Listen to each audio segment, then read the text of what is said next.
یہ ہے اسکول کی سب سے ڈراؤنی کہانی، ایک حقیقی واقعہ جو کراچی کے ایک نجی اسکول میں پیش آیا، اور یہ ہے کراچی ہارر سیریز کی پہلی قسط۔ اگر آپ اسکول جاتے ہیں تو یہ کہانی آپ کو رات بھر سونے نہیں دے گی۔ ویلکم ٹو اندھیری دنیا۔ یہ وہ دن تھا جس کا میں نے کبھی خواب بھی نہیں دیکھا تھا، ایک ایسا لمحہ جو میری پوری زندگی کا رخ بدل گیا۔ کبھی تم نے سوچا ہے کہ وہ لوگ جو تمہارے سب سے قریب ہوتے ہیں کبھی وہی تمہارے سب سے بڑے دشمن بھی بن سکتے ہیں؟ آج میں تمہیں ایک ایسی کہانی سنانے والا ہوں جو میری دنیا کو الٹ کر رکھ گئی، ایک ایسی سچائی جس نے مجھے سکھایا کہ حقیقت کبھی کبھی خوابوں سے بھی زیادہ بھیانک ہوتی ہے۔ اور جب تم یہ کہانی سنو گے تو تمہارے ذہن میں صرف ایک سوال گونجے گا، اب آگے کیا ہوگا؟ وہ سال کا آخری دن تھا، نہ صرف اسکول کا آخری دن بلکہ میری ہائی اسکول کی زندگی کا بھی آخری صفحہ۔ لیکن اس دن جو کچھ ہوا وہ ایسا تھا کہ چاہوں بھی تو کبھی بھلا نہیں سکتا۔ میرا نام احمد ہے، ایک عام سا لڑکا لیکن ایک غیر معمولی سفر کا مسافر۔ میرا تعلق عمر کوٹ کے ایک کاروباری گھرانے سے ہے، سب کچھ معمول کے مطابق چل رہا تھا، مگر پھر ابو کے بزنس کی وجہ سے ہمیں کراچی منتقل ہونا پڑا۔ نیا شہر، نئے لوگ اور ایک بالکل نئی زندگی۔ یہاں میرا سفر شروع ہوا کلفٹن کی ایک نجی اور مشہور اسکول بے ویو ہائی اسکول میں۔ اب میں ہائی اسکول کے آخری سال میں تھا، یعنی 12ویں جماعت۔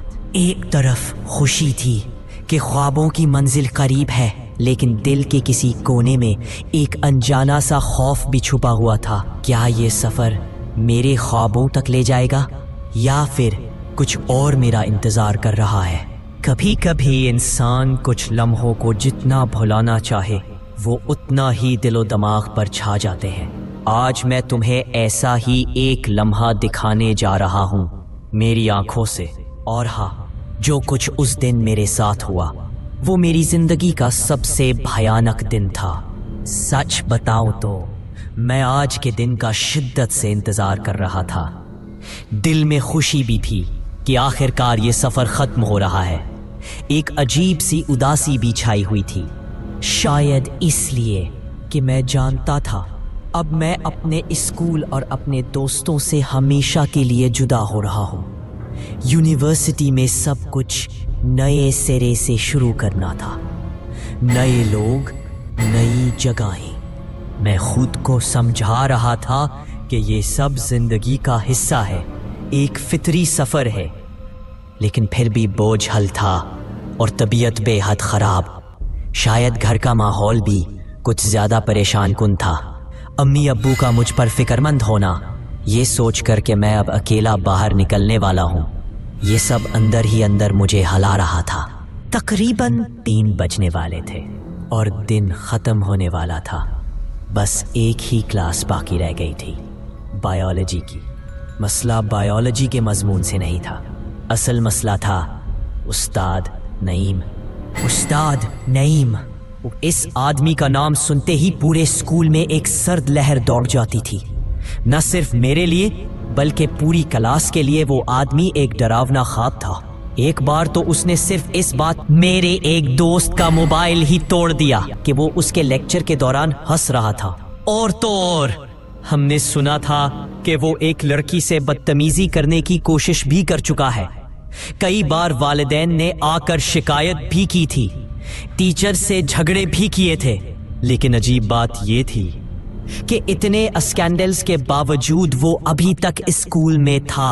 سچ کہوں تو میں اس آخری دن اپنی خوشی خراب نہیں کرنا چاہتا تھا، اسی لیے میں نے فیصلہ کر لیا کہ بایولوجی کی کلاس کو چھوڑ دوں گا، خاموشی سے لائبریری چلا جاؤں گا اور آخری گھنٹہ وہاں گزار دوں گا۔ मैं सीधा लाइब्रेरी गया। एक कोने में जाकर एक कंप्यूटर के पीछे छुपकर बैठ गया ताकि अगर कोई देखे तो समझे मैं कोई रिसर्च कर रहा हूँ। लेकिन हकीकत ये थी कि मैंने कंप्यूटर ऑन भी नहीं किया, बस मोबाइल निकाला और गेम खेलने लगा। वक्त मजे से गुजर रहा था कि अचानक वाईफाई बंद हो गया और उसी लम्हे स्कूल की अनाउंसमेंट हुई, ये इमरजेंसी अलार्म है, तमाम स्टूडेंट्स फौरी तौर पर हिफाजती हिदायत पर अमल करें। दिल में झंझलाहट हुई, लेकिन मैं जानता था कि स्कूल हर साल 2 बार इमरजेंसी ड्रिल करता है, तो मैंने सोचा होगा कोई फजूल सा ड्रामा। वापस मोबाइल में मगन हो गया। लेकिन फिर एक ऐसी आवाज सुनाई दी कि जिस्म से जान निकलने लगी। धीमी दबी दबी चीखें, जैसे किसी का मुंह बंद करके जबरदस्ती चीखवाया जा रहा हो। आवाज चंद लम्हों के लिए आई, फिर खामोशी छा गई। लेकिन अगले ही लम्हे दोबारा वही दर्दनाक बंधी हुई चीखें। अब मेरा दिल जोर जोर से धड़कने लगा था। समझ गया कि ये कोई मामूली इमरजेंसी नहीं है। दिमाग में एक ही बात आई, अब यहां से निकलने की हमाकत मत करना। मैं फौरन मेज के नीचे दबक गया। ये कोई बेहतरीन छुपने की जगह नहीं थी, लेकिन उस वक्त मेरे पास और कोई रास्ता भी नहीं था। सांस रोककर बिल्कुल बेहरकत बैठ गया। बस दिल ही दिल में दुआ कर रहा था कि कोई मुझे ना देखे। लेकिन स्कूल की अनाउंसमेंट में कोई आवाज नहीं आई, ना ये बताया गया कि खतरा टल गया है। तकरीबन आधा घंटा गुजर चुका था। मेरा जिस्म अकड़ने लगा था, दिल जैसे सीने को फाड़ कर बाहर निकलने वाला था।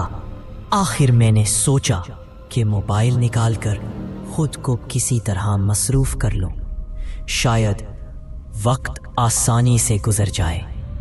लेकिन तब असल डरावना खेल शुरू हुआ, जब मैं डर के मारे लाइब्रेरी के नीचे छुपा बैठा था। मैंने हिम्मत करके मोबाइल ऑन किया।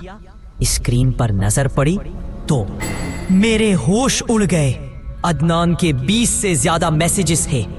वो घबराहट में मुझे ढूंढ रहा था, बार बार पूछ रहा था, अहमद तू कहाँ है, तू ठीक तो है, कुछ हुआ तो नहीं। मेरे हाथ लजने लगे, दिमाग सुन्न हो गया। मेरे ना जाने से वो भी परेशान हो गया था, क्योंकि सबको मालूम था कि हालात मामूली नहीं थे। मैंने हिम्मत करके उसे जवाब भेजा, मैं लाइब्रेरी में हूँ, अकेला, यहाँ कोई नहीं है, बस महफूज हूँ फिलहाल। लेकिन मुझे क्या पता था, जो चीजें लाइब्रेरी के बाहर हो रही थी वो सब कुछ नहीं थी। असल कयामत अभी आनी बाकी थी। कुछ ही लम्हे गुजरे थे कि वही डरावनी आवाज दोबारा गूंजी। किसी के दबे दबे चीखने की आवाज, जैसे किसी का मुंह बंद किया गया हो। फिर दरवाजे की तरफ से दौड़ने की आवाजें। मेरे जिस्म में सनसनी दौड़ गई और फिर धड़र करके लाइब्रेरी का दरवाजा खुल गया। किसी के अंदर आने की आवाज आई। मेरे दिल की धड़कन जैसे गले में आ गई। मैंने आहिस्ता से नजर उठाई, बस एक साया नजर आया, मेरे जितना ही कद। वो शख्स हाथ में टॉर्च लिए आहिस्ता आहिस्ता लाइब्रेरी में घूम रहा था, जैसे किसी को तलाश कर रहा हो।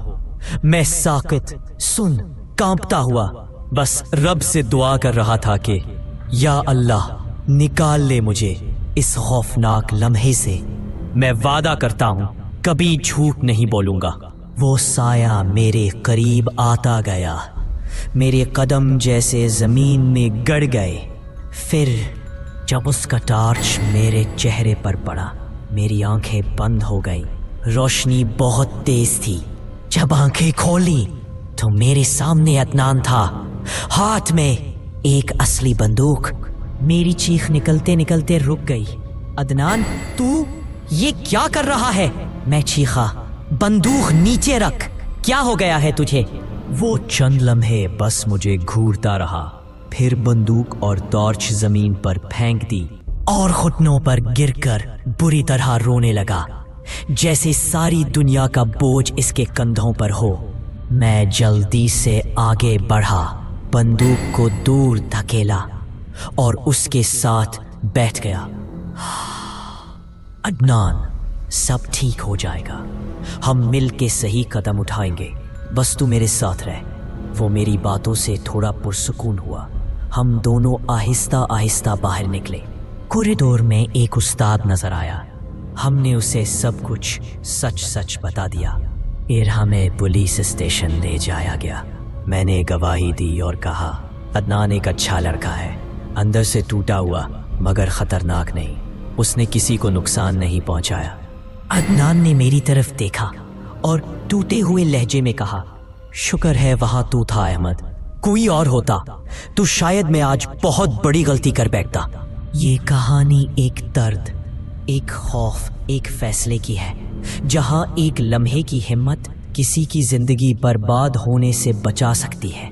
ये कहानी उस दिन की है जिसमें हकीकत ने मुझसे मुलाकात की, वो दिन जिसने मेरी जिंदगी का रुख बदल दिया, वो लम्हा जो कभी खत्म नहीं होगा। और अब जब तुम ये कहानी सुन चुके हो तो हमेशा ये याद रखो, कभी किसी को मामूली ना समझो, क्योंकि तुम्हारी जिंदगी में छोटे फैसले भी कभी भी बड़ी कीमत वसूल कर सकते हैं। अगर तुम्हें ये कहानी पसंद आई हो तो चैनल को सब्सक्राइब करना ना भूलो और अपने दोस्तों के साथ शेयर करो। लाइक और कमेंट से अपनी राय जरूर बताओ। ये हम सब के लिए एक नया सबक है और तुम्हारी हिमायत इस सफर का हिस्सा है। अब तक के लिए खुदा हाफिज और हमेशा मोहतात रहना।